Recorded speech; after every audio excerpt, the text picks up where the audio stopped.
Stephen A. Smith. I'm Molly Carroll. What's up, my man? How we doing, guys? Good to see you. How you doing? How was your weekend? It was good. I got to relax, family time.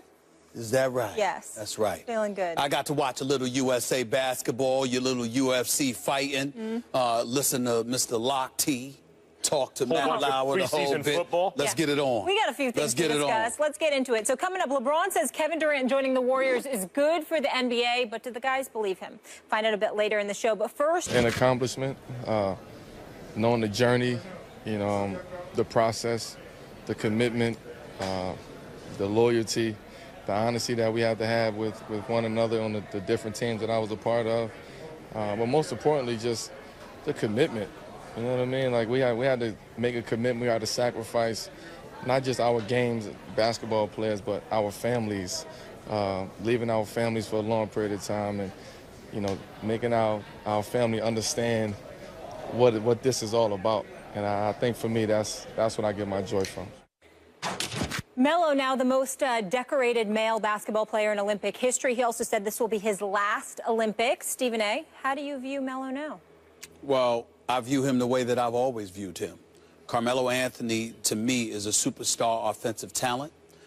He is somebody that is an Olympic gold medalist 3 times over now. From an international perspective and from a collegiate perspective, there is no doubt in our minds that Carmelo Anthony is destined for the Hall of Fame in that regard. But I think it's important to recognize and admit I don't give a damn about anything that I just said. None of that is relevant to me. I don't care. I haven't cared since Melo won his first gold medal. As far as I'm concerned, you want to make a big deal out of 3. I'm not trying to poo-poo it.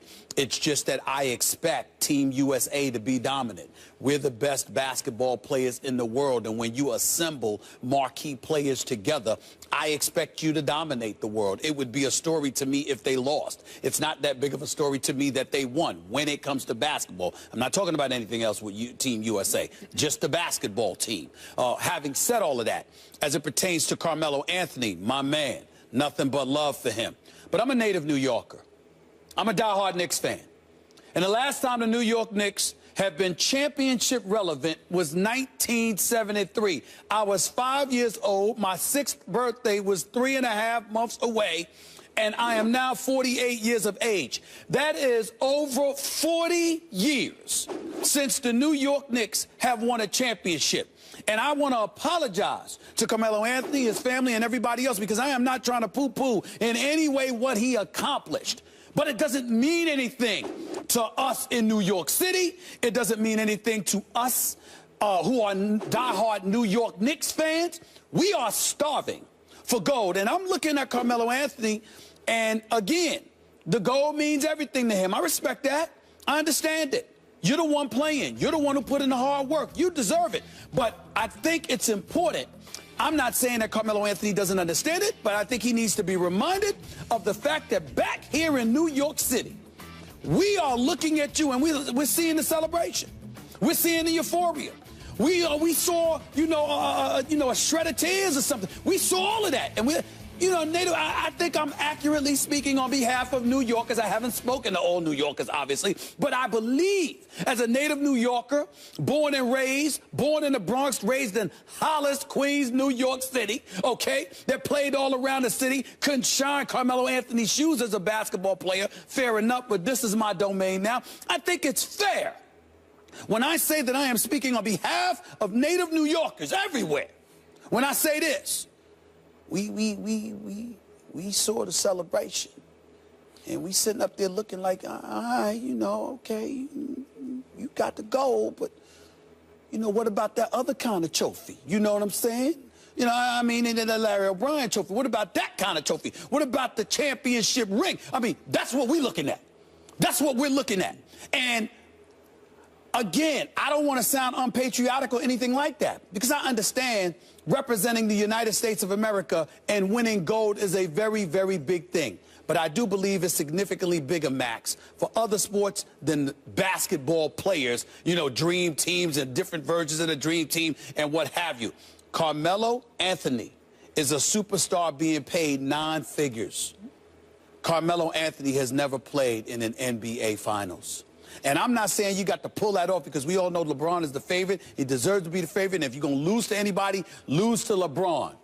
But at least get to a point where you saying I'll be damned if I'm going to lose to anybody else. Somebody going to take me out. It had better be LeBron, particularly in the Eastern Conference. Because to me, anything else is unsatisfactory. I'm looking at him and I'm going like, all right,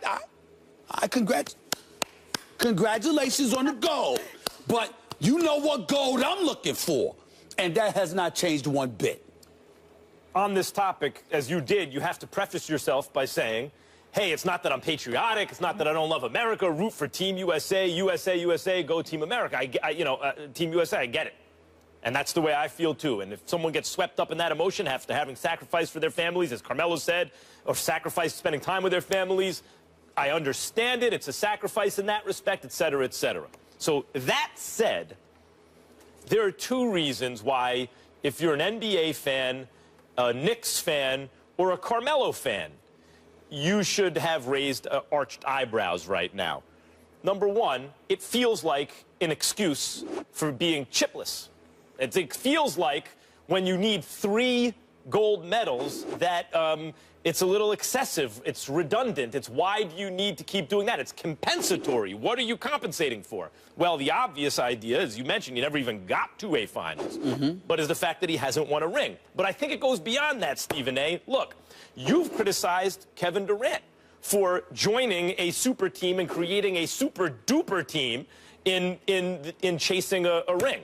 And people have criticized LeBron for going to play with his friends down on South Beach and creating a super team to win a ring. Dwayne Wade, Chris Bosh, and then Kyrie and Kevin Love. Well, think about it on 2 levels. One, you're compensating in a sense, or at least it gives that impression to me, that you're compensating for the fact that you don't have a championship, and maybe you don't think you're really going to have a shot at one, and so you need 3 Olympic gold medals. But 2, you're creating a super team to do it. The men's USA, and not to mention the women, but we're focusing on men's basketball right now, Team USA, you have nothing but NBA all-stars and superstars on the same team playing against largely non-NBA rosters, certainly not all-star caliber rosters. So when you think about it, it compounds the idea that it's taking the easy road. One, you're going gold after gold after gold when really what you're being paid for is to win championships. And 2, even then, even to get the gold, it's not like you're the one good player on an otherwise scrappy team. You are playing with, other than the handful of players who've done it already, they don't want to do it again, they're injured, they're a little bit older, you're playing with all NBA All-Stars to do it. It makes it worse. By the way, you say you were 3 months shy of your 6th birthday. When the last time the Knicks won, I was born in '73, in August. That was in January. I wasn't even born the last time they won a chip. I'm 43. I mean, but Carmelo Anthony, we have to start questioning not only the desire, Patrick Ewing, you felt like he was willing to do anything to win a championship, just wasn't quite good enough in the Jordan era to get it done. Charles Barkley, you also got the sense it was really important to him, but wasn't quite good enough in Jordan and then Olajuwon's era to get it done. Carmelo may not be good enough, but in addition to that, feels like maybe he doesn't want it enough. Let me say this. There is no shame in Carmelo or anybody else not being good enough to beat LeBron James. No shame in that whatsoever. LeBron James is the best in the world, period. There's nothing to discuss any longer. There's just nothing to discuss. What I'm saying is, if you gonna lose to him.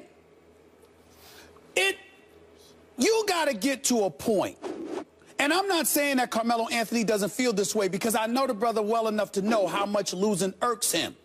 But also that visual, that facade, it matters. And when folks see you celebrating the gold medal, there's a difference between celebrating because you won a gold medal and celebrating like, okay, this is it. And what I mean by that is this. When you look at it, Carmelo Anthony, I don't know if he sees it this way, but as you watched him be so happy about the gold medal, in fairness to him, you want to leave it at that. But if you're a cynical New Yorker, which at times I obviously am, then you're looking at him and saying, do you believe that the Knicks have a chance? Because if you're celebrating a little bit too much, maybe it's because you say to yourself, this is probably the last damn celebration I'm going to have because I don't know if my team's going to win, which makes me look at Phil Jackson, which makes me look at James Dolan and others and say, damn it, get him the pieces that he needs. Do something. Even though the roster has improved. Why is it so difficult for them to get him the pieces? Well, again, you've got salary cap issues, but you also have the fact that you've got a Zen master in Phil Jackson, who's the president of basketball operations, whose definition of traveling is going home to L.A. I mean, the only road trips he made last year was to L.A. There ain't no damn road trip. That's where he lives. The other thing it's ridiculous. As much respect as Carmelo has from his peers as a scorer, their behavior, his peers' behavior speaks louder, which is I don't see a clamoring of other NBA stars forcing their way to New York. In other words, they look at LeBron, they go, that dude is a guy who I can win a championship with. Look. They look at Durant and Steph the same way. They look at the elite of the elite the same way. And the behavior of other NBA players, in spite of the lip service they give to how fantastic he is, I don't see them forcing their way to the Knicks. That is true, but here's the deal. That's why you have to hold them accountable. Phil Jackson is getting paid 6 times more than an executive in his position is getting paid. Now, you got 11 championships, but that was as a coach, not as an executive. You're a novice executive. Even though he's done a decent job, the record is 49-115. I'm not trying to call that decent, but you see the roster improving. We go from there. But in the case of Carmelo Anthony, his style of play, et cetera, doesn't lend itself towards people gravitating to play with them. Fair enough. But in the end, what it comes down to is this. We need to look at you and know that it hurts you just as much as it's hurting New Yorkers to lose because people are starving. And when I look at Carmelo Anthony, I consider him one of the top 10 offensive players of this generation easily. And I look at him that way and I'm saying, yo, Melo, LeBron standing in your way is one thing. I don't expect DeMar DeRozan and Kyle Lowry to be standing in your way. No disrespect, because they can play. I don't expect even the great D-Wade, when you know how I feel about D-Wade, with Jimmy Butler and Rajon Rondo. I don't expect Doug McDermott and Taj Gibson and them to be contributing to keeping Melo. You might be overrating Melo. Well, I don't believe that. I don't believe that I am overrating Melo. I believe that it is time. Melo has gotten to a point where it is time to hold him accountable for the Knicks not making the playoffs. Make the playoffs this year. Get a little deeper into the playoffs. Challenge. And by the way, because I don't know if you've ever seen Melo against LeBron. I'm sure you have. Melo gives it to LeBron. Melo, I mean, it's not like LeBron punks Melo. Nobody does that to Melo. Melo is going to get his. One-on-one, you can't stop him. Listen, Melo could go against anybody. So what I'm saying is, if I can say that about you, go down swinging. Go down swinging. Because when I watch you play and I'm hearing about your leadership, galvanizing the troops for Team USA and elevating them to gold medal status, I appreciate that. But under no circumstances, go ahead and enjoy. Like Kevin Durant said in post-game, being interviewed by Mark Schwartz. Go home. Enjoy the gold medal. You put in the work. You deserve it. Have a good time. Take a few weeks vacation. But when you come back, understand that the real party begins. The real party, not another party. The real party. And that is the NBA. You got to compete for this because time is running out. Melo ain't getting no younger. We're going to have to continue this. Yeah. We're going to have to, because number one, he might not just be good. In fact, he's not as good as you think he is, I think is what it comes down to. I disagree with you. And number two, why should he have to put on a show for you? Excuse me. A show of remorse when he might not just be good enough. So the NBA season, not the after party. Let me say this. No NBA player, executive, football, no professional athlete has to put on a show for me. But just like they come in with what they do, I'm coming with what I do. Let Melo stink up the joint this year and watch how it's going to be. Let any player does that and watch how it's going to be. Let's get to another decorated athlete that's been dominating headlines regarding the Olympics. To be continued. To be continued, my friends. U.S. Olympic Committee CEO Scott Blackmun says further action is coming regarding the 12-time swimming medalist Ryan Lochte and his 3 teammates, whose story of a robbery overshadowed the Rio de Janeiro Games. Here's Lochte with NBC's Matt Lauer about the gas station incident in Rio. Is because I over-exaggerated that story. And if I never done that, we wouldn't be in this mess. Those guys would never be in Rio or were in Rio. None of this would have happened, and it was my immature behavior. It's how you wanna make it look like.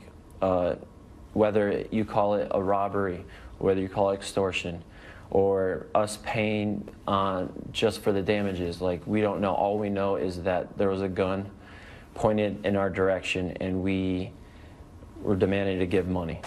We just wanted to get out of there. We were held. I mean, there was a gun pointed in our direction. We were all frightened. And we wanted to get out of there as quick as possible. And the only way we knew is by this guy saying, you have to give him money. So we gave him money and we got out. Matt Lauer did a great job in that interview. Yes, he did. Stephen A., has your opinion changed now that you've heard from Lochte? It hasn't changed, but it's softened. And what I mean by that is that he's still a liar. He still embarrassed himself, Team USA, in the United States of America. He still should be ashamed of himself. All of those things are true. But I was listening to Jeremy Schaap on Mike and Mike this morning, and I thought that he made valid points. There was a gun pointed at them. There was someone who basically, tried to stick them up. There was somebody that got in their face, and they were dressed in like a security outfit, according to what I heard Jeremy Schaap said. So, yeah, you embellished it a little bit more by saying people who pretended to be police officers and exacerbated an otherwise embarrassing situation, and you left out the part about you urinating on stuff and tearing down signs. You left out some of your insidious behavior, not to mention the fact that, to me, what resonates with me profoundly is that you skipped out of the country and left your teammates there, knowing that you had fabricated, knowing that you had embellished. So in that regard, I don't take back anything that I said. But if you look at what transpired, if indeed somebody in a security uniform stopped you, if indeed they pointed a gun at you, the fabrication was there, but it was more embellishment than fabrication per se. You see what I'm saying? Because of the security, because of a gun being pointed at you, et cetera, et cetera. It was stupid. It was immature. It was a lot of different things. But it wasn't a capital offense or anything like that. And I think when you look at it that way, you sort of lighten up just a touch. It was wrong. And then not only that, if I'm understanding it correctly, he had texted his mama, who was on a bus with reporters or something like that, informing her that somebody had stuck him up or somebody had stuck a gun in his face or whatever the case may be. So once the mom told this to a couple of people, he might have felt compelled to continue something. Just found want to make a liar out of his mom. He just found himself in a precarious situation. But he's not 18. He's my age. There we go. He's 32 years old, if I remember correctly. I mean, you're supposed to know better than this, and I'm not trying to absolve him in any way. It just puts it into perspective that you were an idiot, you were a liar, but last time I checked, that's not a capital offense. Far, far worse could have been done. That wasn't the case here. He should still be ashamed of himself, but at least he's faced the music now. Yeah, but he did lie to police officials, which is an offense. My opinion of him has not changed. Not that, Stephen A., you might be able to interpret it as an embellishment rather than a pure fabrication, saying he was robbed. Was it extortion? Was it robbery? Was it paying for damages? Saying it was some kind of police official when, in fact, it was a security guard. That you could call an embellishment. But what he says here in the Matt Lauer interview is, it seems to me, intentional misrepresentation of that scenario, because what he left out there and what he left out initially is the whole shooting match, which is they were vandalizing property and disrespecting it, and kind of, but they were vandalizing. But they were drunk. Well, okay, you're still responsible for your behavior when you're drunk as a 32-year-old adult. I mean, we understand. 32. By the way, I am largely sympathetic to that excuse because people are often accused of showing poor judgment when they're drunk, including drunk driving, by the way. And you say, well, yeah, but that's one of the pernicious effects of alcohol, is it affects your judgment negatively. So I'm sympathetic to that idea, but not toward drunk driving, and not toward vandalizing property with an excuse that you were drunk. But even that, to me, is not the issue. The issue is when you told the story, you left that part out. Even in retelling it here, you essentially gloss over that part. So I see it as more than an embellishment because of that, not because of the fact that there was a gun. Yes, embellishing it was an officer and not a security guard. Maybe it wasn't a robbery. Maybe it was more extortion, or maybe just pay for the damages you just caused. That part's embellishment. But leaving out the catalyst for the entire scenario, which is your irresponsible and well, that's why we called him a liar. Behavior. That's the problem, and I think even there in the interview with Matt Lauer, he's essentially again misrepresenting what just happened by focusing on call it extortion, call it robbery. Dude, what about the part when you vandalized the property? Because that wasn't the issue everybody's been focusing on. It's a national story because he lied.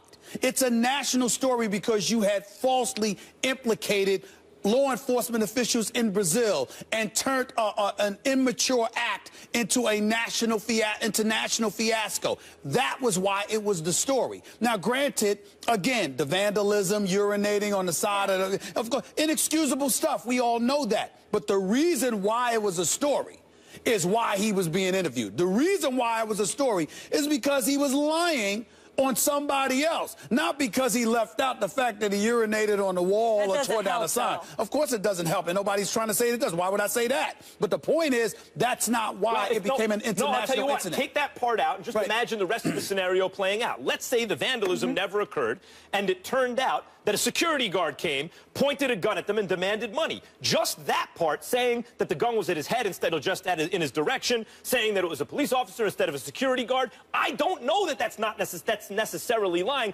That may be purely you're in the moment, the adrenaline's going, you don't retell it properly, your memory's faulty, maybe you're exaggerating. But the vandalism, which set the whole thing off, is really what makes everything else after that an intentional distortion.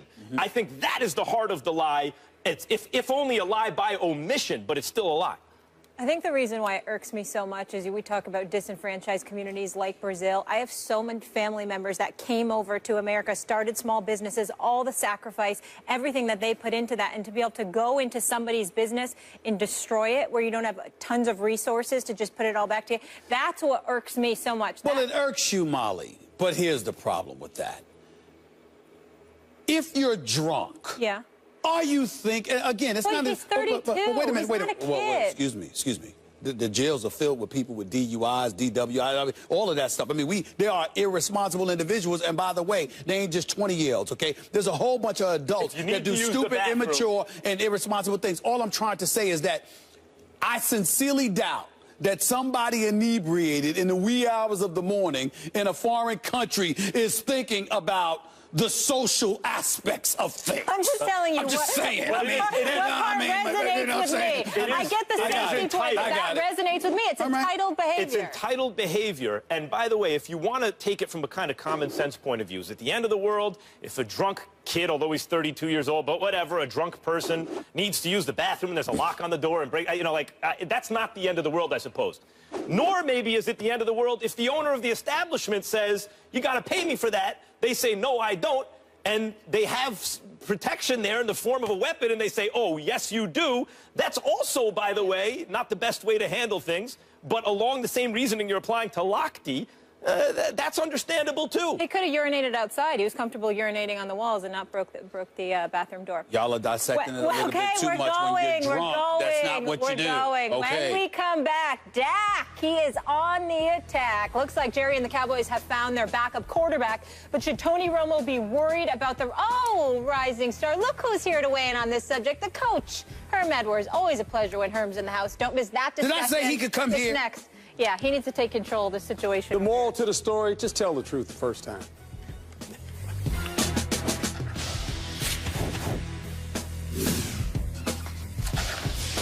Prescott in the gun. Little late blitz. Back to throw. Deep fade. Left side. Bryant at the one. Is he in? Touchdown to Des Bryant. What a throw by Prescott on the deep fade. Prescott with the snap back. The pocket collapses. He rolls right.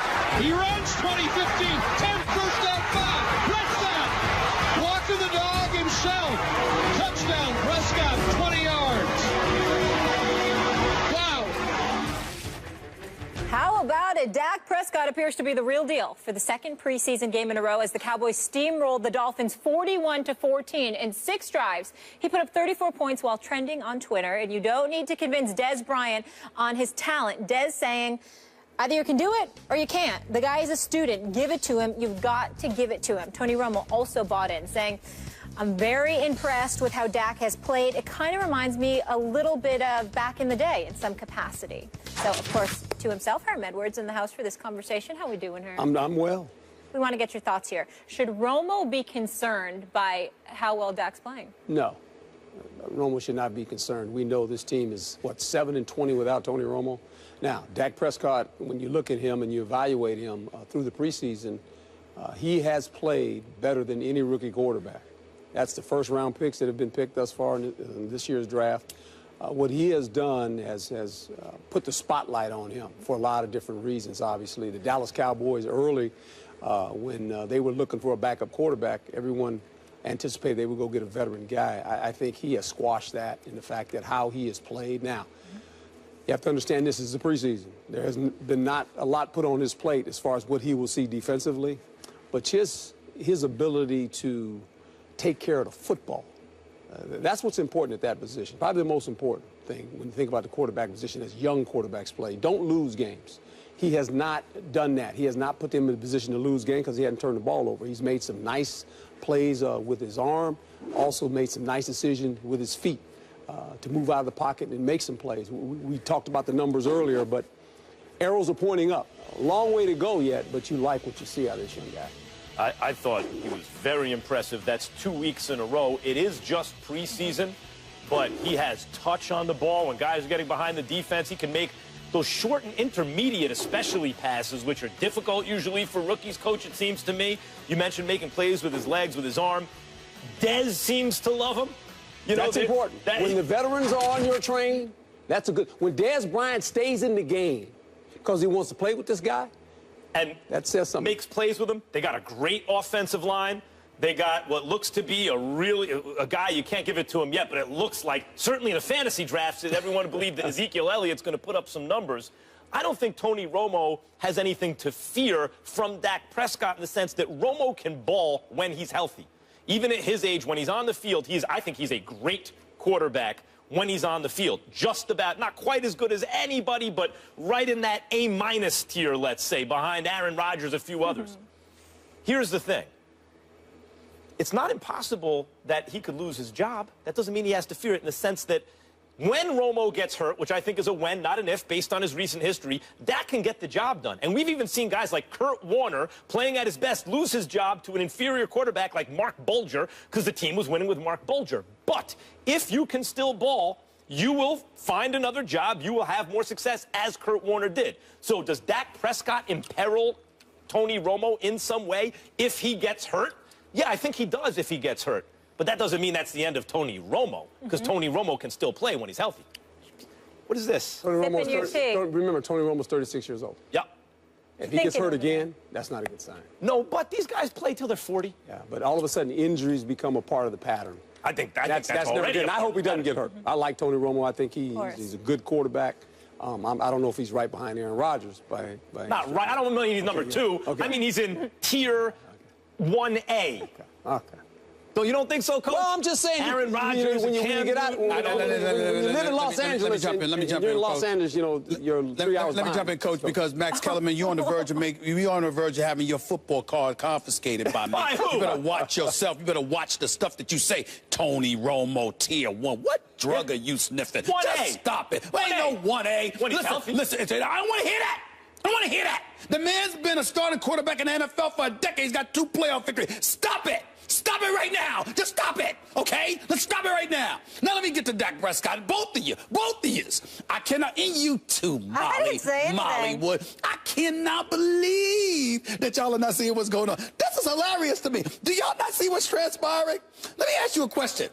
What do we praise Jerry Jones for more than anything? Oh. We talk about Promotion. hype machine personified. Sure. Headlines, right? Because we know Dallas don't win nothing on the field. It's what they do in the headlines, right? They grab all the attention, right? You talk about the Dallas Cowboys. You see that new. Did you ever see a practice facility make front page news? That's what happened with the Dallas Cowboys. They had a new practice facility. Even that made front page news. It's all being set up beautifully. I mean, I picked them to win the NFC East. And the more I see everybody talking about Dak Prescott, the more I start laughing because it's another element that's going to get in their way. It's something else that's going to get in their way that's going to ruin their season, which would make me feel beautiful. I mean, this is beautiful. It's being set up beautifully. Dak Prescott, you have every reason to be concerned about Dak Prescott if you are Tony Romo. Because if this guy steals headlines, then all of a sudden the pressure is going to mount on Tony Romo to produce because you're going to have people, because Dallas going to turn around. Listen, I know Dallas Cowboy fans all over the place that already have turned against Tony Romo. I mean, it ain't like it's not like he's the chosen one. It's not like he's the prodigal son. I mean, please, they'll turn on Tony Romo in a heartbeat. Let a collarbone injury come up. Let his back or his hip or his knee hurt. Let him go to Duke again shooting baskets, but he can't get on the field and stay there. Trust me, they'll sit up there and be like this, Dak, where's Dak? You mean that guy from Mississippi State that passed for over 3,700 yards last year? 25 touchdowns, 5 interceptions, suspect receiving corps, highly suspect offensive line, got a strong arm, got wheels, can move, plus he has youth on the side and potentially durability, and we're going to sit up there and continue this love affair with a dude that's never around either to get you to the playoffs or ain't available when the playoffs are there? You kidding me? Trust me when I tell you. You think headlines. I know that Dak Prescott is no Tony Romo. I am in no way implying that he is as good. Listen. I am in all that. Listen, I'm trying to educate you, brother. Listen, I'm not in any way saying he's better than Tony Romo yet. I'm saying the specter of the possibility is enough to rattle Jerry Jones. And if it rattles Jerry Jones, eventually it's going to rattle those Cowboys, the delusional worst fan base in American history, who will jump off of Tony Romo's boat the second they get a chance. Trust you me, let Dak Prescott continue to play well in these preseason games and watch what kind of leash Tony Romo has. You mark my words. Well, the leash will be this: if the Dallas Cowboys don't win with Tony Romo. Wait. If there's a problem. Then there's a problem. Of course. Romo's healthy, they're going to win. They have a great chance to win if Tony Romo is healthy. There's no doubt about that. Okay. If they run the football like they did in 2012, then they will have a chance to win. Ezekiel Elliott's a big part of this. They want to run the football. The year they were 12-4, they ran it 508 times, only passed for 476 times. That's what they want to be. That's what they want to become. Why? Got to protect their defense. Their defense still their defense. That's right. They don't have enough playmakers over there. So they have to keep let's remind folks why they don't have enough folks. Because dudes can't stay off the weed. Dudes can't stay sober. I mean, these are the problems. It's not like the Dallas Cowboys don't have the personnel because they don't have the personnel. The personnel that they do have is too busy getting high. Well, they bought low on defense, hoping that the off-the-field issues would affect the kind of value of the commodities they were going after, Randy Gregory Randy Gregory, Rolando McClain. Yeah, and some others. Anyway, Lawrence. Yeah, and it didn't exactly work out. But I want to get back to something Coach said. Dak Prescott, very impressive in the preseason. The defenses have not been game planning for Dak Prescott. What happens in the regular season if Romo gets hurt and now defense is game plan for the kid? Well, I think it's very important that Dak Prescott plays with the ones in the third preseason game, because that's critical. I think Tony Romo needs to play the first quarter. This is what I would do with Tony. I'd play him in the first quarter. I'd get him out the second quarter. Let Dak play against the starters of the opponent. Yeah. Because there's going to be a game plan a little bit involving in all of that. And let him do that so he can get used to the fact that, hey, you might have to play now. Yeah. I mean, if we're winning. That's football expertirities. What does Herm Edwards know about? But I'm just saying. I'm not questioning. No, I know that, but I'm just saying you got to get him in the game. Are you going to pull his football card? I'm curious. How many football cards do you pull? Listen, I would not pull his football card. You and I need to talk. But I will tell you this. But I will tell you this. All you're breaking down to me, how many times have we sat here? Now, I got the $1 million question for you. Yes. How many times have you been on this show dissecting the Dallas Cowboys for football reasons? Yes. And then they mess up for non-football reasons. No doubt. It's who they are. are. Max, you see, and that's why I feel sorry. This is like, you're like a puppy when it comes to talking about the Dallas Cowboys, Max Kellerman. You're not seeing it. They will find a way to mess it up. What do I say about them, Molly? Say it with me. They are an accident waiting to happen. From your lips to the football god's ears, because I'm a Giants fan. I want that to happen. Listen. But on paper, Romo, even with the defense, they're the best team in the division if they stay healthy. I'm telling you, Romo could play all 16 games and somebody will still find a way. Whether it's now or during the playoffs, they'll find a way to get their own way. Playoffs. Book it. Listen, third preseason game, the most telling, and then we'll wait for actual real football. We'll see. Really? Yeah, so then why are we talking about Dak Prescott now then?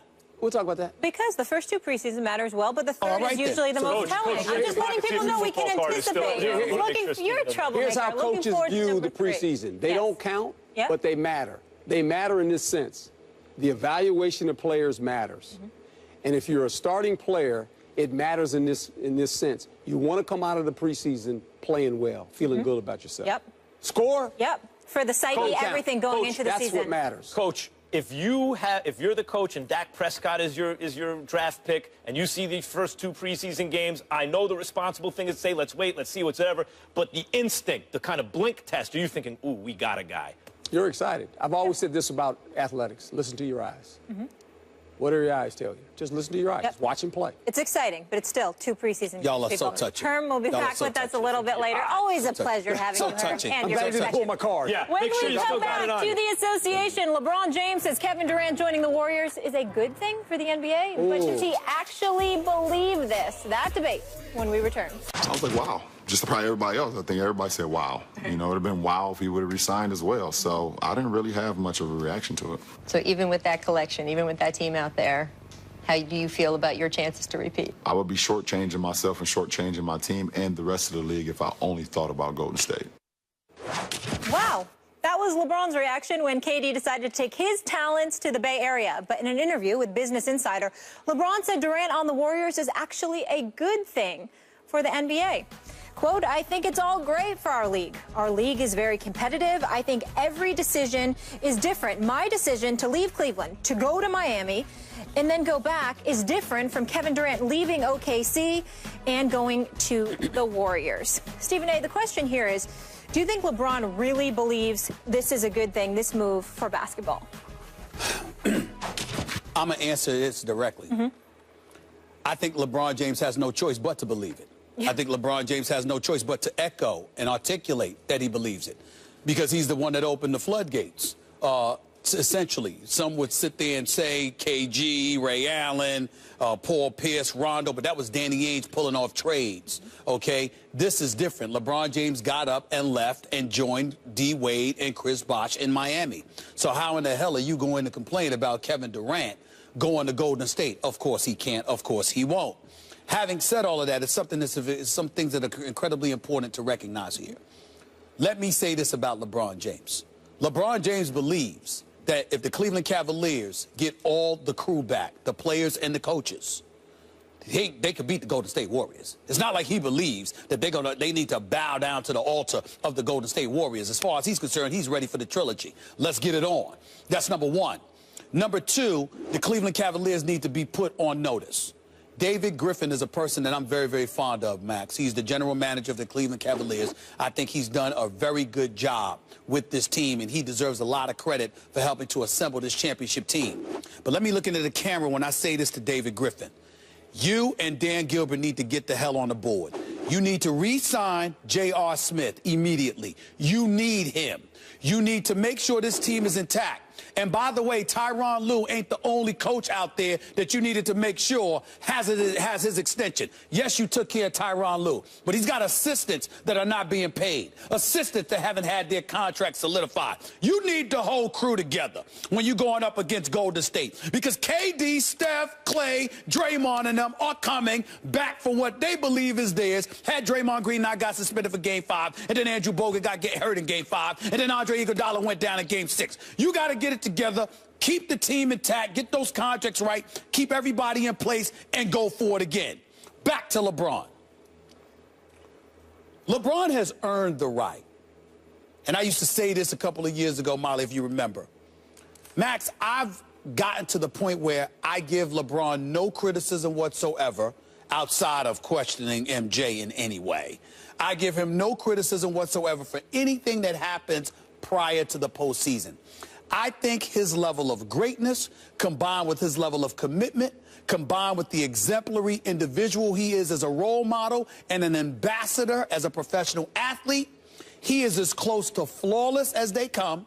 And I believe he has earned the right for us not to nitpick at him and just bloviate excessively about things he may say or do. He's earned the right for us to look at him and say, we'll talk to you. We'll talk about you in May. There's nothing to talk about because he's LeBron.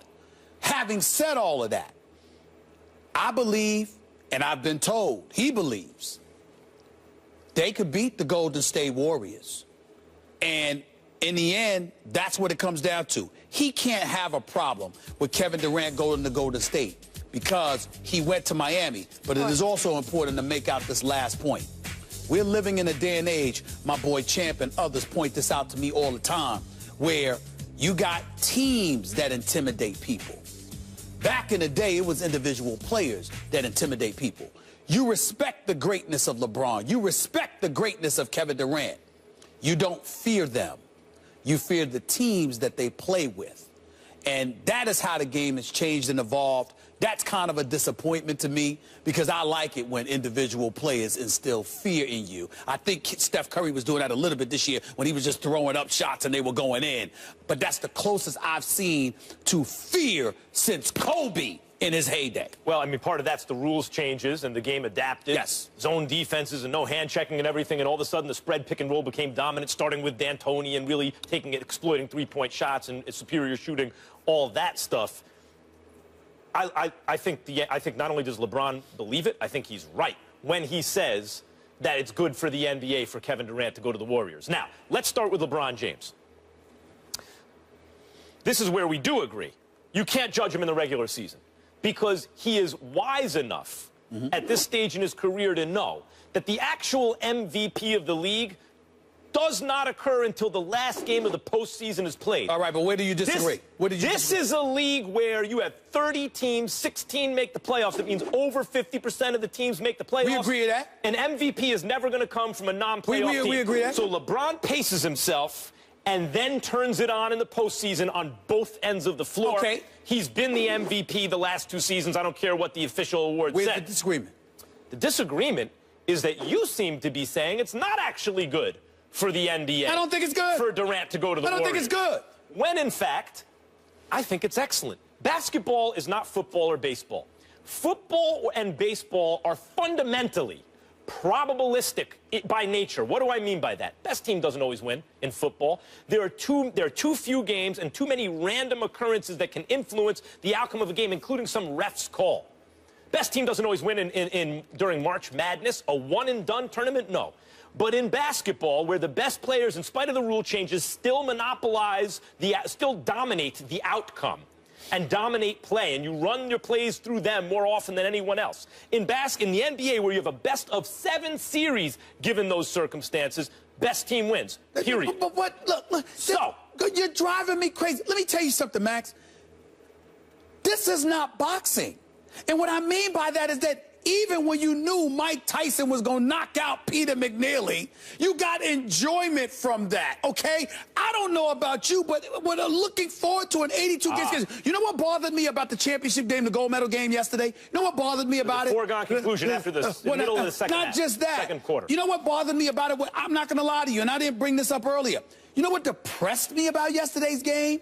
I found myself, I literally was watching the game like this. That's and not you know going why? to be the case. Let me tell you why. Because I said a vast majority of this season, that's what's going to be the Golden State Warriors games. That's what it was already last year, and you can hold out the Thunder as the wild card in the West, which they were. The only team in the West, really, that you thought were going to beat Golden State, it wasn't the Spurs. They were getting older. Aldridge wasn't a perfect fit.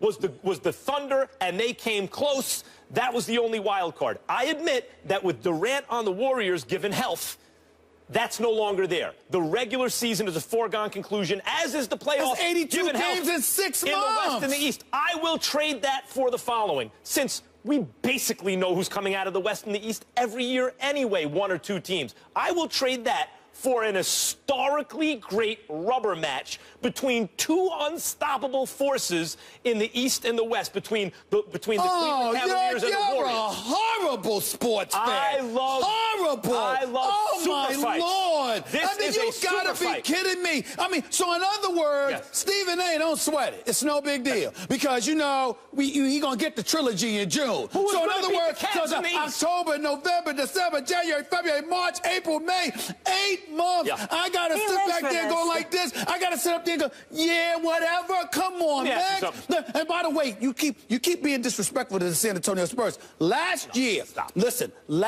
we know that the Golden State Warriors ran roughshod over them during the regular season. The combination of Pop with Kawhi and LaMarcus in the NBA playoffs, where they call games a bit looser, allow you to be a bit more physical, even though you predicted that Golden State would be a favorite. Whether it was Golden State or Oklahoma City, you did get the sense and the impression that a series could be made of it, and Oklahoma proved that because series could be made, but you never would pick the Spurs to win the series. But I'm not talking about, there's always a favorite, and there's always somebody that you're looking forward to winning. I am talking about this season potentially being an annihilation, man. By the way, annihilation. Since you know the outcome anyway, why not watch an annihilation? Why not watch Mike Tyson knock everyone out in the first round? I'm not saying that I won't watch it in November, but by Christmas, am I going to be interested? No. Okay, hold on. That's my problem. Let's talk about what a real super fight is, okay, in boxing, and then we'll get to the NBA. In boxing, it can't be promoted into existence, a real super fight. When the dust settles in a given era, there are two people left standing. That's your super fight. Ali and Frazier. Mayweather and Pacquiao. Super fight, right? This is one of those circumstances. You look in the East, just like the last two seasons, you knew no one was going to stop the Cavs. Did that make the NBA season unenjoyable to you? You knew no one had anything for the Cavs in the East. You still watched. You still enjoyed it. Now it's the same circumstance in the West. Yes, it's a little less dramatic, obviously, during the regular season. Max. But in the finals, you are going to have the unstoppable force in Golden State versus LeBron James, who just pulled off a miracle against them this year. You pulled off a miracle because I talked about stripping you of your football card. I'll be damned if you don't deserve to have your basketball card stripped. I don't even understand you. There's two sports. I'm like this. Do you really care about watching sports? Listen, Max, if it's boxing, it could be horse racing. Guess what? We got 2 minutes. But, Max, I'm talking about 6 months, 7 months, 8 months of lopsided play where I'm looking at it, and it's all because you chose to go to a team that was already riding the train. When Michael Jordan was in his prime, was there any real doubt when he had Pippen and Rodman, for example, the second time around, anyone was going to stop him? Well, the second time around is a little bit different. But even back then, okay, when you looked in the Eastern Conferences, you saw Indiana coming. And the Knicks, let me finish, and the Knicks still relevant. Here's what the problem was. You didn't question Michael Jordan, but you did question the Bulls. No, you didn't. Oh, yes, you did. Oh, you did. Yes, you did. Because we were Knicks fans. We had to. You questioned. You think Clippers fans aren't going to question it the same way Knicks fans did back then? They're deluded like we were, but they're still going to question it. You just said the Clipper fans are deluded. See, this is why I got to strip you of your basketball card. You just said, you think the Clippers fans don't know they're going to lose? Yeah, I think Clippers fans think they got a shot. No, I didn't say think they got a shot. You think they don't know in their heart. They've been losing forever. In your heart when you were a Knicks fan, you thought Ewing and Oakley were going to beat Jordan and Pippen. You know why? But you know why I thought that? Because I thought that they would beat them up, and that as a result they would beat them up, that maybe, just maybe, they could get inside of the heads of people other than Michael Jordan, and those other guys would let them down. When was it that you realized you were wrong? Was it the first, second, or third championship the first time, or the first, second, and third championship the second time? The first, second, and third championship the second time. So it's not the first time. Championship. No. Somewhere in the second repeat. You were like, this keeps happening every year. No, the first repeat, I actually believed it. I thought in 1994, 1995, Michael Jordan was gone, okay? Then he came back with That's where Clippers fans are now. Then he came back from 17 games with 17 games left. Yep. They lost in the Eastern Conference Finals to Orlando. They didn't have Dennis Rodman on that roster. And I thought at that particular moment in time, there was vulnerability, but Orlando proved it, not the Knicks. I will give you the Clippers argument. Oh, we've been hurt the last couple of years in the playoffs, haven't had the whole crew. First it was Chris Paul, then it was, with DeAndre Jordan shooting 40% for free throws. Then it was Blake with DeAndre Jordan shooting 40% for free throws. Best player. With DeAndre Jordan shooting 40% the free throw line. Shaq shot around 50% from the free throw. He just mentioned DeAndre Jordan the same breath as Shaq. Do you want me to take? You want me to take your basketball card right now? Because security. Do you want me to take your basketball? You just mentioned DeAndre Jordan in the same breath as Shaquille O'Neal. You really? You really want me to do that? You really want me to do that? Doesn't have to shoot free throws to win a championship. Really? Well, hey, the Detroit. I remember Mark Cuban saying Detroit will never win a championship because Wallace can't hit it. Ben Wallace can't hit his free throws. What happened? They won a championship and Ben Wallace didn't hit his free throws. Wait a minute. But see, once again, basketball card stripped. I don't know. You sound like pretty good points to me. They had Rip. They had Rasheed Wallace. They had Tayshaun. They had Lindsey Hunter. They had a very good bench and an exceptional coach where Ben Wallace all he had to do was all he had to do was rebound and defend. On the Clippers, you got CP3, you got Blake Griffin, you got Boogie himself. You talk about Jamal Crawford, you got JJ Redick. But you're not deep. You're not deep. You're not deep on the Clippers. Right. You're not deep. Right, Stephen A. Of course they're not going to beat the Warriors, just like, of course, the Knicks weren't going to beat the Bulls. But just like we were deluded Knicks fans, they'll be deluded Clippers fans out there. I'm fearful that the Golden State Warriors are going to ruin the opportunity for us to even talk about basketball. Who's going to win the finals? Who's going to win the finals? I haven't decided that yet. Okay, this is what I'm saying. You have one of the sickest squads ever assembled in Golden State. I'm talking before the finals. They just won 70. I'm talking before the finals. I'm talking the finals. They just won 73 games. I don't care about the finals. You don't care about the finals? Not yet. That's the whole match. Not yet. Every year you know what the finals are going to look like, but this time you don't know who's going to win. Because you were sitting in Southern California, chilling in the sunshine, chilling out, and now you're in Bristol. I have to travel to these games, and the conclusion is decided. I'm bored already. I'm bored already. So if the Clippers are playing San Antonio, it's not interesting. Doesn't move me right now. Doesn't. Because the Warriors are good? Because of what Kevin Durant did by going to Golden State. And by the way, one last thing about LeBron James, you can't count Cleveland out because I'm not counting them out. I'm not saying you are, but first when the whole squad was hurt, he took them 6 games with a sick finals. Well, what happens if he has help? They fall down 3-1 and come back and win. This is going to be one of the greatest finals in the history of basketball. It's irrelevant. The finals are irrelevant? I thought that was the whole point. Yes. Until June, yes. Not relevant to me. The NFL has suspended Giants kicker Josh Brown for a game, as you know, and they are looking for a kicker to fill the void Week 1 against the Cowboys. When Josh Brown serves his suspension for violating the personal conduct policy, this, according to documents obtained by ESPN, Josh Brown was arrested in May 2015 on a charge of assault in the 4th-degree domestic violence against his wife, Molly. She said police were called to their residences more than 10 times and that he sent a letter in April 2014 to friends admitting abusive behavior and lying to make her look bad. The NFL released a statement on how they arrived on their 1-game punishment for Brown. Our investigators became aware that his wife had filed a statement with the county court alleging previous altercations between the spouses. However, despite multiple attempts to speak with her about this incident, in her previous statement, she declined to speak with us. The NFL, therefore, made a decision based on the findings around this one incident. As proved to us by the district attorney, Mr. Brown and the NFLPA appealed this discipline, but the decision was upheld by a hearing officer. Stephen A., 1-game suspension. What do you think of the NFL's decision here on Josh Brown? I think the NFL has some explaining to do. And I'm going to go here. I'm not accusing the NFL of anything. I respect the NFL, just like I respect the NFLPA. I certainly have respect for Commissioner Roger Goodell. But I'm not going to lie to you. When I read this, I know for a fact that there are many within the black community that are asking the question, if Josh Brown were black, would it have been 1 game? Let's look at this. We're talking about an incident stemming, it's a ruling state emanating from a May 2015 incident. His appeal had already been denied, so he's out for Week 1. Giants are working out kickers today. We hear about this. Listen to this. Molly described in her statement the history of physical violence against her from her husband, Joshua. Molly stated that Joshua had been physically violent to her on more than 20 different instances over the past several years. Now, 20 different incidences cops coming to the homes on numerous occasions, according to the reports that I've read. The Giants are aware of this. The NFL was aware of this. Now, they want to make the argument that she wasn't necessarily cooperative with them in terms of making herself available.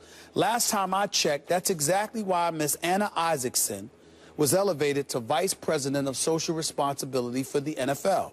Lisa Friel, former head of the Sex Crimes Prosecution Unit in the New York County District Attorney's Office, is also involved in the NFL's enforcing the NFL's domestic violence policy, or making or giving advice as to what ruling should come down. Another person by the name of Jane Randall, she's No More. She's the founder of co-founder of No More, and Rita Smith, the former executive director of the National Coalition Against Domestic Violence. So I understand that you have women involved that obviously went to Roger Goodell or spoke to the league office, no doubt probably advised as to what ruling should come down here.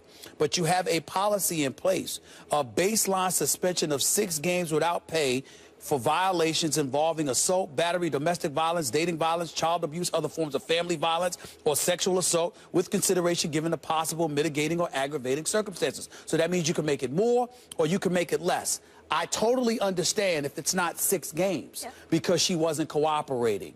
But why all the way down to 1 game? That's my problem with all of this. How do you go from 6, potentially, to just 1? Can I mention one thing? Sorry to interrupt you. Not being cooperative, though, and the police also said this, that's indicative of behavior of a victim. That's right. Well, this is what we've all been taught. Yeah. We've learned a lot of this over the last couple of years. Roger Goodell certainly learned it. The league office certainly learned this. And 1 game, and I'm just going to say it, I find it very difficult to believe, and I'm not accusing the league of anything. I want an answer to this question. I am asking the question that if this were a black man, would it have been just 1 game? Because I got news for you. There's a whole bunch of people in the black community. I can't speak for everybody, but there's a whole bunch of people in the black community that are sitting here saying today, this is the epitome of white privilege, because there's no way in hell a black man could be involved in 20 different incidences and you only get a 1-game suspension in today's culture, today's climate. It would not have happened. Post Ray Rice, because Ray Rice only got 2 games. That's why I said today. That's right. The NFL, in explaining, said they limited it to this incident. And this incident, there were pictures of her wrist that were difficult to tell and he apparently restrained her by the wrist, and it was difficult to see marks, but the police thought there was enough there to do something. She was not cooperative. Of course, if they were arguing over finances, which apparently is what was going on, it hurts their future financial security if he can't make a living in the NFL. And if she cooperates, maybe it inhibits his... I mean, like, there are lots of No, that factors. might not have been why she didn't cooperate, though. She could have been scared for her life. For sure, that could also be it. But there are a variety of reasons why she may not have cooperated. But limiting the scope of this just to this incident, they come up with 1 game, because essentially the metaphor to me is the NFL is saying, we're going to do more than the courts. We're not going to just lower the standard of evidence. We're going to say we don't need absolute evidence, incontrovertible evidence that there's a fire. If we see smoke, we're taking out our fire extinguisher. And the question is, how many shots of the fire extinguisher do we need to put out the fire? Because the bottom line is it affects their business, and they don't want to burn the house down. And in this case, I agree with you, given the history, it doesn't seem like enough. But given the fact that she's not cooperating, there's no conviction here, etc., the NFL thought 1 shot of the fire extinguisher should be enough to put out this level of smoke, but they may have been mistaken. This is a pattern of behavior. Well, the only thing they may have been mistaken, because now we're all talking about, was it enough, which indicates maybe they needed a few more shots. The only thing I'm going to say before I go to coach is this. When Roger Goodell handed down that 2-game suspension, it was before the uproar. It was before the video came out, and it was before he had this committee. So to know the residue and the stench of Ray Rice and Greg Hardy, to still come down with 1 game in the aftermath of all of that, is where my problem lies. I think we all have a problem with it. It's not just an NFL problem when you're talking about domestic violence. Sure. And by the way, it doesn't see color. Okay, we got a problem in our society with it. Now, I'm glad the NFL obviously, you know, they have a set of rules now that they can live by, but I think we were all puzzled in the fact that it was one game. I know this personally as a coach. This is where you as a coach, it's not so much the coach anymore, it's the husband and the father. That's how I look at this through my eyes when it comes to players, if I'm associated with those players on my football team. And once I catch wind of it, we're going to have a conversation. I mean, this guy seems to be a repeat offender or in the vicinity of it, whether it's right, wrong, or indifferent. And that, to me, is a warning. And I'm trying to figure out, well, wait a minute now, okay? And I'm going to have this conversation with the player. And it's never going to be good if I feel that, you know what? Well, what he's saying to me, it doesn't add up. Well, forgive me for bringing this up. Yes, sir. But reporting on the NFL back, you know, years ago, there was a coach for the Kansas City Chiefs by the name of Herm Edwards. Yeah. There was a former player that got himself involved in an incident in a club. I don't recall there being any history, but nevertheless, it was an incident where accusations and allegations were made that he put his hands on her and come to find out he just threw a drink in her face or whatever the case may be. This coach right here deactivated that player for 4 games. We are talking about a guy that has, his wife is on the record saying he has physically harmed her at least 20 times. And by the way, let me not put all the onus on the NFL. How about the New York Giants? Where are you? You're Jerry Reese. You're Bob McAdoo. What the hell is going on where you could sit up there and look at a guy on your team that has been associated? Now, the Maras, the Tisches, this is first-class people. No doubt. First-class organization. Jerry Reese is a first-class individual. He's a good man. How in God's name is this man on your team getting suspended for just 1 game where he's been associated when his wife is on record talking about 20 different instances? And Molly, to your point about one of the reasons there's a lack of cooperation at times is the victim is scared. The police also said in this specific case that this was... that she showed behavior of a victim. That was, I mean, now the police they're not infallible, but they see enough of it to have some expertise to understand when they see behavior that indicates this is an ongoing pattern. And that's what they saw in this case, reportedly. Listen, I'm a diehard Giants fan. You all know this. I ask you about them every time I see you. I want them to win a Super Bowl every single year. Josh Brown does not need to be kicking for this team. Josh Brown needs to get help, and that's the bottom line. Stephen A., do you have a problem with Coach K leading Team USA for the last 12 years, over a decade? I always have. Yes, I do, to answer that question directly. And I want to make sure that I emphasize and preface my comments by saying I'm not trying to cast any aspersions on Coach K whatsoever. I speak of him with deference and reverence. He is a 5-time national champion. He has so many wins. He is a winner extraordinaire, an exceptional coach, and we should be honored that he was our coach for Team USA. But I'm a harken back to a column that was written in 2014 by one of our contemporaries in this business, the one and only Adrian Wojnarowski for Yahoo. He does an outstanding job, obviously, covering the NBA. I respect the hell out of him.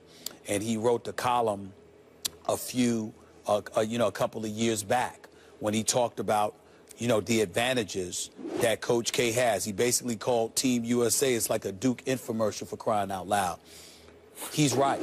Coach K vehemently and adamantly denied that. Very abrasive in his response to those comments at the time. So be it. Adrian Wojnarowski was right. He was right then, he's right now, and I'm right. The fact of the matter is Coach K should never have been allowed to coach 3 Olympic teams. It should have been 1. There should be a different coach every 4 years. And if it's going to be a college coach, let them all be college coaches. Even though Greg Popovich, and we all know he's qualified and worthy and deserves it, the fact of the matter is there's college coaches out there that deserve the same advantage that Mike Krzyzewski has had since 2008. And even though he's highly intelligent, incredibly accomplished, and deserves all of our respect and reverence, the fact of the matter is the great Mike Krzyzewski I don't even know the word to use. I'm going to use disingenuous. To sit there and imply that it gives him no advantage whatsoever is utterly ridiculous. You have aspiring NBA players that are going to come into college to play college basketball. Mike Krzyzewski, who is coaching LeBron and Melo and, you know, now this year Kevin Durant and Klay Thompson and Kyrie Irving and all of these guys. Yes, he recruited. Yes, he won before any of them had ever arrived. Yes, he deserved to be the coach. That's not the point. The point is, Olympic after Olympic after Olympic, if you are the same coach and you have that kind of fixture, it gives you an unfair advantage. Now, that doesn't mean it's going to always be exercised, because he certainly hasn't out-recruited John Calipari, okay? But by and large, it's going to give you an advantage. And in the collegiate ranks, it's incredibly unfair. There is no college coach on the planet that should be coaching back-to-back-to-back Olympic teams with the best NBA players in the world. If you're coaching it, it should be a different one each Olympics. I'm not talking about Mike Krzyzewski. I'm talking about anybody that is in his position that should have never been allowed. It is wrong, and they need to stop doing that because it gives a coach an advantage on a collegiate level. Well, Stephen A., you're wrong. And I hate to say it, but the great, and I mean great, Adrian Wojnarowski is wrong. Look, mainly because, not that it doesn't have an advantage in terms of recruiting. Of course it gives him an advantage. Of course he's not telling the truth when he says it. Of course it gives him an advantage. But then you already made my point. I just don't care. Who cares about whether Duke... Doesn't make me wrong. Who cares about whether Duke has a recruiting advantage? The important thing is that Team USA win the gold. Now, when was the last time that Mike Krzyzewski wasn't the coach of Team USA? 2004. Did we win a gold medal? No, we didn't. He took over in 05, then 08 was the Redeem team. We won again in 12. We won again in 16. As long as Team USA is winning gold medals, I don't care if it means no other college coach has a shot at recruiting another player, which isn't the case. But even if it was, who cares if it gives them an advantage? Look, he got the coaching opportunity in the first place because of his excellence. That's what put him in the position in the first place. Now, after the fact that he gets to coach Team USA and they have such success that he continues to coach, and that gives him an advantage recruiting, those are compounding advantages. Of course, we can recognize it, but it's not as though he has that advantage just because someone handed it to him. His excellence with the Duke program led to the opportunity. I'm not then going to begrudge him the compounding advantage that is the infomercial for Duke, in a sense, that is the Olympics, because we're winning. You really care that much if Duke has an advantage recruiting, if Team USA is winning gold medals? Max Kellerman, everything you just spewed with your soliloquy augmented and validated my point. It didn't dismiss it. The fact of the matter is that the question wasn't whether or not we should care. The question was, is it wrong? And I'm saying to you, what's wrong about it were all the reasons that you articulated. The fact that it gives him an advantage as a collegiate coach. See, if you're an NBA coach, Max, here's the deal. You're getting drafted as a player into the league. You can't help where you go. There's no such thing as recruiting on the NBA level in terms of who you get out of college. But as a college coach, when you go into a kid's home and you're appealing to the All-Americans out there that are obligated to come and play 1 year of college basketball for you or what have you, it gives you one season. It gives you an incredible advantage. Yeah, but actually, the question wasn't that. But I'm not saying that Mike Krzyzewski didn't deserve it.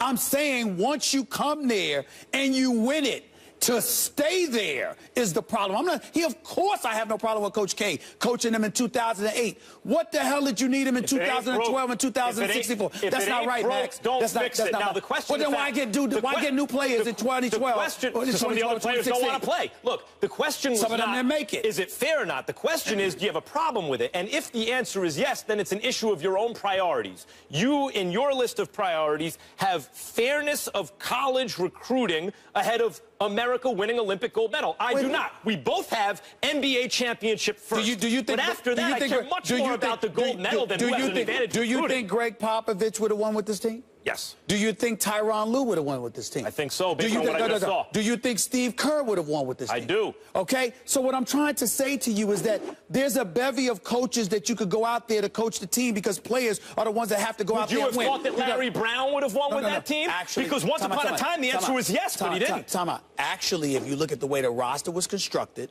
and if you cover Larry Brown like I do, it's definitely plausible that they would have lost. A very bad example. Yeah. But the point that I'm trying to make to you is that don't know if they win or not. We think so, but we know Krzyzewski's win. Once Krzyzewski won, and you got the gold medal and reclaimed glory for Team USA, be fair. You're giving him an unfair advantage. Who cares? That's not right. You care more. That's not right. You care more about the coach having an advantage for a national championship than you do about Team USA. Okay, I feel otherwise. Tom Thibodeau was on his coaching staff. Yeah. Jim Boeheim. Jim Boeheim couldn't have coached this team? I guess. I think so. But you know what? You can't prove that one way or another. I could tell you Krzyzewski got 3 gold medals. Yeah. And I'm saying he didn't deserve the opportunity to get him because, in the interest of fairness, one collegiate coach should not have that advantage.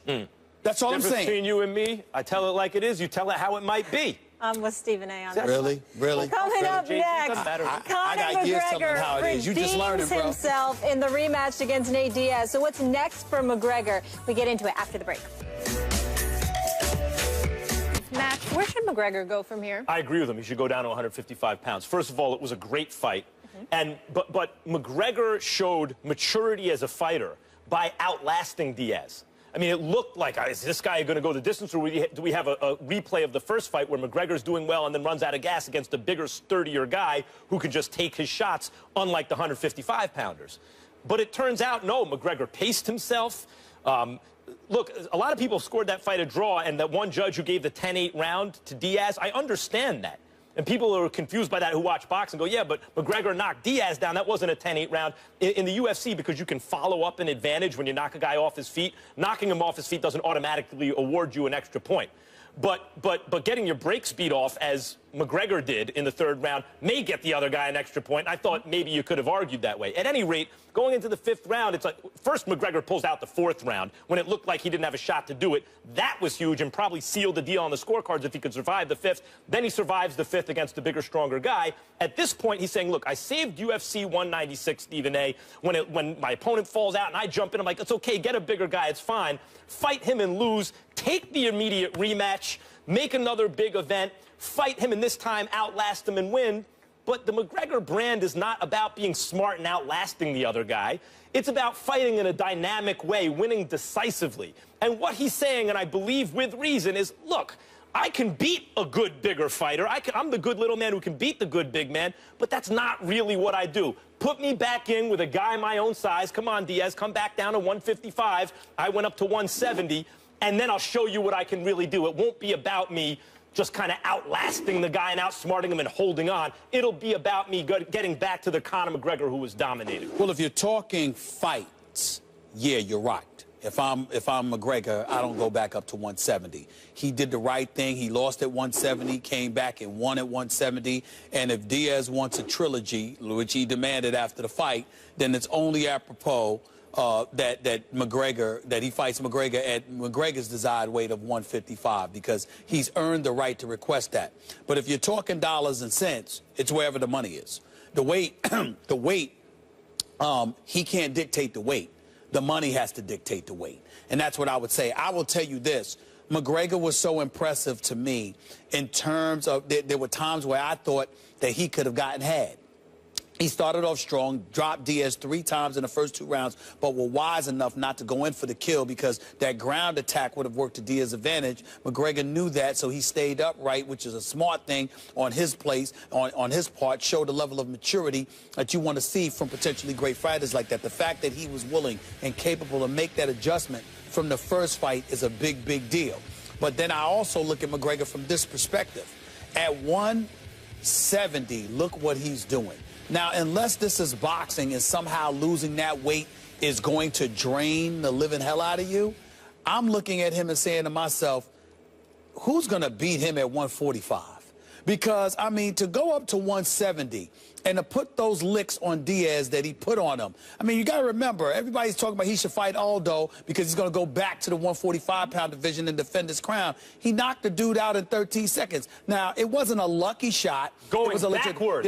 Knocked him out going backwards. When they want to act like they want to act like it was lucky. It wasn't lucky, but at the same time, what's the chances of that happening for you again, where the perfect shot gets landed in the first 13 seconds? Probably not. But I'm not going to pick a smaller opponent to get into the ring against this guy, Conor McGregor, with this arsenal, who has shown that he can utilize it against bigger and stronger opponents and still find a way to win. I think those smaller guys have a chance. I don't see that. You bring up the money, and the money will dictate where the fight takes place. In the first fight, McGregor did something that not a lot of fighters would do, which he's the money guy. He doesn't need to save the show and fight a bigger guy, but he's like, to hell with it. I'm a risk taker. And it backfired, in the sense that he lost. Then he takes the rematch at the other guy's preferred weight because he lost the first fight. He's the one getting the rematch. Now that he's won the rematch and he's already taken the risk initially. Twice. I think he's within his rights to say, okay, we can do a rubber match, but this time at my preferred weight, where I can show you what I'm really going to do, and the money will follow him because he's the money man in UFC. No, I think that makes sense. So McGregor becomes only the second fighter to win at both 145 and 170, joining my boy Kenny Florian with that feat. Fans of Big Blue have something to worry about. The New York Football Giants couldn't get much done in their second preseason game against the Bills on Saturday. The G-men couldn't put up a single point while Eli Manning threw for only 44 yards in 4 series. The team made only 1 total first down. Head coach Ben McAdoo was asked after the game if he saw any positives from the loss. He simply answered no. Max, how concerned are you about those Giants? I'm not as concerned as some other Giants fans might be. Look, we all saw what happened. Eli didn't play a whole lot. He hooked up with Odell early and then didn't get a lot else done because of the offensive line. And I am a big believer that the offensive line is the most, even in today's NFL where that's changed, but it's still, to me, the only part of the game that affects every other part of the game. How tired your defense is, how good their secondary is, all these kind of things, let alone the obvious stuff like protecting the quarterback and blocking for the run. And the Giants' O-line has been a problem since their last Super Bowl. It got old, it fell apart, they had to put it together. O-line play has a lot to do with, one, how many resources you invest in the O-line. Dallas, 3 out of 4 drafts with their first-round pick, take an offensive lineman. Now look at their O-line, it's excellent. The Giants did a kind of semblance of that. They did a version of that. They took, with a first-round pick, they took Eric Flowers, who I thought was the most talented offensive lineman in that draft. They took Pugh and Richburg with second-round picks. Pugh is good. He wasn't playing in the game. Flowers is talented. His technique is not yet good. He's only 22 years old, and he's getting beaten constantly. Richburg has not been great, but Richburg has some talent. Flowers is very talented. Pugh, as I said, is good, just wasn't in. The left side of their line should get better over the season because there is talent there. And that part one is how much do you invest. Part two is how do they stay on the field and do they play with each other and get to know each other. That's a big part of line play, too. And it's really much more, especially at the tackle position, of a skills position than is given credit for, which is usually why left tackles don't jump out of the draft, even if they're highly drafted, and make an impact right away. It takes some time to learn the position, the technique, and each other. So I have reason to hope that the Giants' center, left guard, left tackle, which is the most important part of the line, is going to get better over the course of the season. They have the talent there. They're going to put in the work together. They've been together already for a little while. That will improve the running game. That will improve the passing game. It doesn't address the right side of the line or Larry Donnell, who... No, Donnell, you're right. Donnell, sorry, I've been going back and forth. Who the last couple seasons gotten open but dropped balls, and now you see in the preseason just can't block for the running backs. I mean, and you really need him to do that given the problems on the right side of the line where the talent isn't really there. So I get it. It sounds like I'm making a lot of excuses. There is some cause for concern on the offensive line, but there's also reason to believe that the line can get a lot better. What the Giants don't have is a backup quarterback, obviously. However, luckily for them, they have the Iron Man of the NFL playing under center, so the backup quarterback may not become an issue, Stephen A. Well, it's a couple of things. Number one, that soliloquy you just went on, it sounded very, very it sounds just beautiful. Thank Very, you. very fluid. Let's just leave it at that. It goes a long way because you want to minimize the amount of comeback that can go your way. It's very slick. A little bit. Debatable strategy on your part, but it won't work in this instance because here's why. It's so simple for Giants fans everywhere. You struggled last year. You're very subpar. Statistically, you had the 3rd worst defense in NFL history. Yes, you went out and you got Janoris Jenkins. Yes, you went out and you got Damon Harrison. Yes, you went out and you got Olivia Vernon. You drafted Eli Apple. I get all of that. And hopefully there will be some improvement. I see nothing that's going to help you get at the quarterback. I see you and Harrison assisting in run stopping, but I see nothing that's going to help you get to the quarterback. It remains to be seen what's going to happen. Here is your problem. You got rid of Tom Coughlin and nothing else. Same offensive coordinator, same personnel, basically, particularly on the offensive side of the ball. Yes, you drafted this kid, Sterling. We get it. And he's going to be an upgrade, you hope, from Ruben Randall, who was running routes sloppily, if not dropping passes. But in the end, you still have a suspect running game. You still have a suspect offensive line, which means that you're going to have to go back there and pass and put Eli in danger. Yes, he's the Iron Man, but that doesn't mean he's going to be effective. Yes, he did last year, and over the last 2 years, he hasn't led the league in interceptions. Only threw 14 interceptions last year, threw 35 touchdowns. We appreciate Eli Manning. But in the end, everything comes down to him. Because Victor Cruz is not healthy, because your offensive line is suspect, because your running game is highly suspect, okay? And you take all of those things into consideration. You can floss over it any way you want to. It comes down to Eli Manning and Odell Beckham Jr. because it's pretty much more of the same. So the NFC East is very competitive, and because it's very competitive, you never know on any given Sunday who's going to win or who's going to lose. But there's nothing to get excited about the Giants here because the Giants, by sitting there and getting rid of Tom Coughlin, but no one else, essentially are saying, we all right. Vernon was getting pressure on the quarterback. Vernon looks pretty good, number one. Preseason doesn't Number count. 2, 6 wins last year, 4 losses in the last 75 seconds. That's not going to happen again. The Giants are unless Romo can somehow stay healthy, I think the Giants have as good a shot as anyone in the NFC. Unless Romo can stay healthy. It's a lot of confidence. I really believe in my team because I'm depending on Tony Romo for the Dallas Cowboys to get hurt. Well, That's my definition of success for my team. Prescott got me a little nervous. First of all, the Redskins would be better than y'all. Everybody pump the brakes, all right? We don't know what's going to happen. First Take is brought to you by State Farm. Talk to an agent today at 800-STATE-FARM. Firehouse Subs, the hero of all subs. And Leinenkugel's Summer Shandy. We have a huge week of guests here on First Take as stars from the new film Hands of Stone stop by the desk. I cannot wait for this tomorrow. Let me tell you. De Niro in a Roberto Duran movie? Legendary Robert De Niro is going to be here tomorrow. That is so good. And on Wednesday, Edgar Ramirez and Usher will pay a visit to the desk. So tune in all week right here on First Take. We're fired up. Before we get into our next topic, though, you wanted to... Someone made a movie just for me, De Niro in a Duran movie. They did. Yeah, I just wanted to say something about the UFC. I mentioned that McGregor gave the rematch at 170 almost as though it was like a concession. Diaz got it where he wanted. No, McGregor originally, as many people on Twitter have pointed out, but there was controversy about it, McGregor wanted it at 170 to avenge the loss. His team at the last minute said, no, 155. Then he asked for it at 155. By then, it was too late. The UFC wanted it at 170. But we agree next, if they do the trilogy, it should 55. be at 155. Yeah, which is where Diaz has fought a lot of his career. 100%. All right, let's go to the Mile High now. Through 2 preseason games, the Denver Broncos are still lacking a clear leading candidate for starting quarterback. Against the 49ers on Saturday, Trevor Siemian and Paxton Lynch each threw picks. Mark Sanchez lost 2 fumbles. Only Lynch was able to throw a touchdown in the game.